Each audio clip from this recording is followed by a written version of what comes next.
पुराने व्यक्ति हैं जो खतियान निकाल करके वो दावा लगा रहे हैं, ये दावा लगा रहे हैं कि ये मेरा खतियानी जमीन है। जितने भी व्यक्ति का हिस्सा रहेगा रजिस्ट्री के टाइम पे वो चारों व्यक्ति को बुलाया जाए, सभी का वहां पे सिग्नेचर लगेगा। बिहार सरकार का एक बहुत बड़ा अपडेट आया है। बिहार सरकार ने बहुत बड़ा बदलाव किया है। अब आप अपना जमीन का दाखिल खारिज नहीं करवा सकते। जी हाँ दोस्तों, अब अपने जमीन का जो है वो दाखिल खारिज नहीं करवा सकते। इससे रिलेटेड बहुत ही बड़ा न्यूज निकल करके आ रहा है, बहुत ही बड़ा बदलाव किया। आइए इस वीडियो के माध्यम से जानते हैं कि दाखिल खारिज के जमीन का जो दाखिल खारिज होता है वो क्यों नहीं करवा सकते, इसके पीछे क्या अपडेट निकल करके आया है। हेलो दोस्तों, नमस्कार। मैं आपका दोस्त मोनू शर्मा स्वागत करता हूं अपने यूट्यूब चैनल इन्फोबिक्स शर्मा में। दोस्त चैनल पे नया विजिट किया तो प्लीज चैनल को जरूर सब्सक्राइब करके जाइएगा।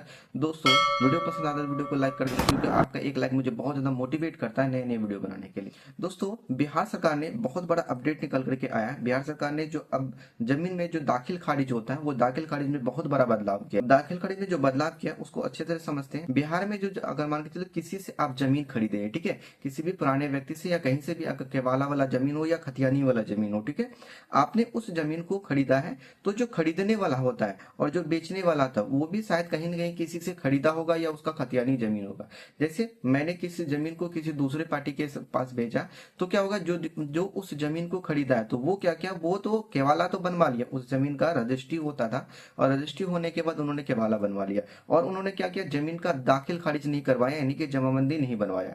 ठीक है, अब वो क्या किया, वो व्यक्ति जिस व्यक्ति को मैंने जमीन बेचा था और उन्होंने क्या किया, वो भी किसी थर्ड पार्टी को बेच दिया।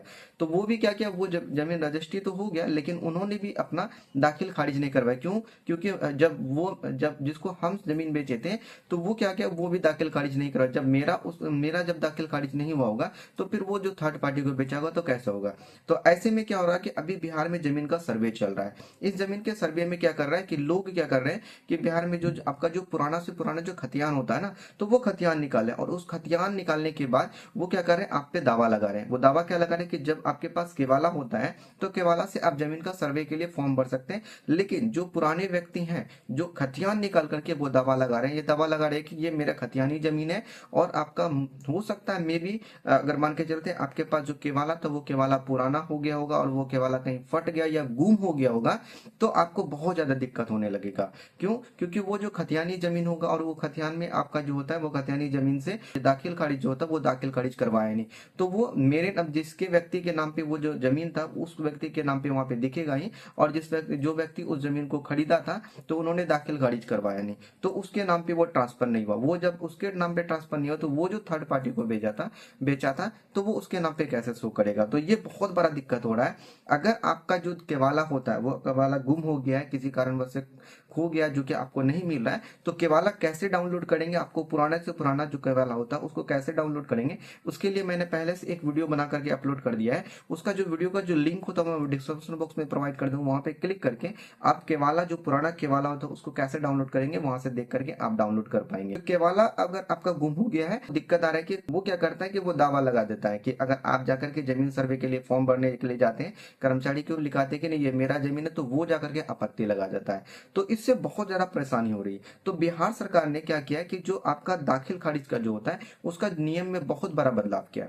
बदलाव ये किया कि मान के चलते किसी एक व्यक्ति का जो जमीन है, उस व्यक्ति का जमीन और उसमें 3 या 4 व्यक्ति का हिस्सा या 2 या 3 व्यक्ति का हिस्सा है, ठीक है। तो बिहार में जो बहुत ज्यादा ये दिक्कत हो रहा था ये कि मान के चलते 4 व्यक्ति का हिस्सा, तो उसमें से कोई एक व्यक्ति क्या करता, अपना हिस्से का तो जमीन बेचता था, वो क्या करता था कि दूसरे के हिस्से की भी जमीन बेच देता था। क्योंकि रजिस्ट्री के टाइम पे जिसके नाम पे जमीन रहता था उसका जो हिस्सा था तो वो सिर्फ अकेले जाता था, तब जाकर के वो जमीन का रजिस्ट्री हो जाता था। लेकिन अब वो बदलाव करके कि अगर मान के चलते जो जमीन है उस जमीन में 2 या 3 या 4 व्यक्ति, जितने भी व्यक्ति का हिस्सा रहेगा, तो उस जमीन में रजिस्ट्री तो हो जाएगा, लेकिन जब दाखिल खारिज करवाने के लिए जाएंगे, ठीक है, तो वहां पे क्या होगा कि जितने भी व्यक्ति का हिस्सा रहेगा रजिस्ट्री के टाइम पे वो चारों व्यक्ति को बुलाया जाएगा या दोनों, यानी कि उस जमीन में जितने व्यक्ति का रजिस्ट्री, जितने व्यक्ति का उसमें मतलब कि हिस्सा रहेगा उन सभी व्यक्ति को बुलाया जाएगा और उन सभी का वहां पे सिग्नेचर लगेगा कि वास्तव में ये जमीन ये इसके हिस्से का और ये बेच रहा है। तो ये जो है ना बहुत बड़ा बदलाव किया जा रहा है और ये बदलाव मेरे अकॉर्डिंगली क्योंकि बहुत ही अच्छा है, क्योंकि इस दिक्कत ये आ रहा था कि भाई किसी और का हिस्से का जमीन वो बेच देता था और बेच देने के बाद क्या करता था, जमीन का जमीन को बेचने के बाद कर्मचारी से मिलकर के घूस वगैरह दे करके, यानी कि उसको रिश्वत वगैरह दे करके वह उस जमीन का दाखिल खारिज भी करवा रहा था और रसीद भी कटवा लेता था, जिससे बहुत ज्यादा परेशानी आ रही थी। तो ये जो बिहार सरकार ने जो बदलाव किया है कि जो रजिस्ट्री होगा, रजिस्ट्री होने के टाइम पे अगर उस जमीन में 2 या 3 व्यक्ति का जो हिस्सा रहेगा, उन तीनों व्यक्तियों को वहां पे मौजूद रहना पड़ेगा और वो तीनों व्यक्तियों का साइन होगा। तो ये बहुत बड़ा बदलाव है। आपको ये बदलाव कैसा लगता है कमेंट करके हमको जरूर बताइएगा। और मुझे तो लगता है ये बदलाव बहुत ही अच्छा किया गया। वीडियो पसंद आएगा तो वीडियो को एक लाइक कर दीजिएगा, दोस्तों के साथ शेयर कर दीजिएगा। चैनल पे नए तो प्लीज चैनल को जरूर सब्सक्राइब कर दीजिए। चलिए दोस्तों, मिलते हैं एक नई वीडियो में नई जानकारी के साथ साथ। तत्काल के लिए जय हिंद, जय भारत।